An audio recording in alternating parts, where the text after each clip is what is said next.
We messed up.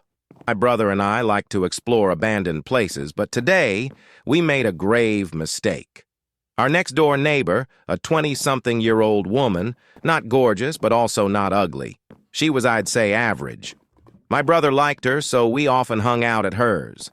But one day, she had told him a place we could have explored. So we got all of our things, and we went. It seemed like your typical rundown building. It was a parking lot. There were some cars there which I found quite confusing, but my brother paid no mind. Like usual, I signed under my breath.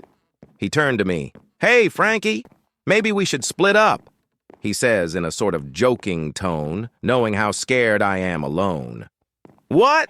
No, we should stick tug—" He cuts me off by running away, off to one of the upper floors, so I swallow my fear and pull my phone out to call my friend, Ryan, for some company as I take the elevator to the basement floor.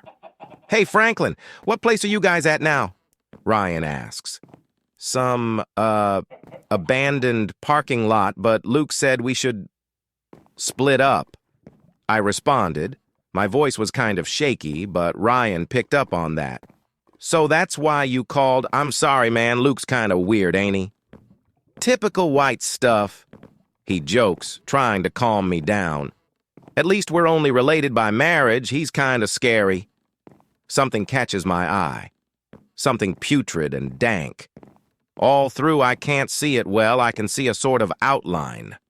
I face my flashlight toward it, and I freeze and gasp before it clicks. "Just some trash," I say, grasping at my chest before skittishly heading back to the elevator. "You okay, Frank? Something scare you?" "Yeah, man. Sorry, just some piles of rotting trash." I almost threw up, though. Finally, as I arrived back at the ground floor, I hear my brother, Lucas, scream bloody murder.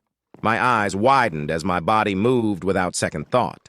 I'm running through up to where he was, and when I finally get there, he's laying there on his final breaths. His torso twisted tightly. His body looked empty, as though all his organs were removed. His throat scratched up like his blood-curdling scream messed it up. His empty void like eyes piercing me, cutting thin through the atmosphere. His horrid body towers up above mine as his jaw completely falls off. No blood or anything. I saw his vocal cords hanging out of him, but even with none, he still had an ear-rupturing yell.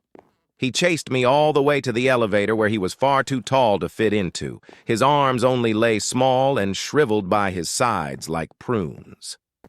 As the elevator ascends, I panic and yell at Ryan to contact the police. I make it to the top, and I can hear those blood-curdling screams quicken up the floors, and I fall out the elevator as soon as the doors open.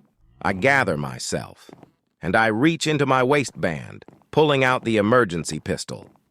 I sit in a corner waiting for him. He speeds up, and once he finally arrives, I unload all my bullets into him, it with my eyes closed. When I opened them, I've come to realize it was a hallucination of some sort. The police had arrived, but brother's body, bullet holes make him look like a block of cheese. Everything hits me as I begin to retch and sob, pleading insanity and telling them about Ryan. The police then informed me I had never contacted Ryan, and in fact, my best friend was dead. They sent me to a mental asylum, and on this day, this night, I will finally escape. They can't keep me here.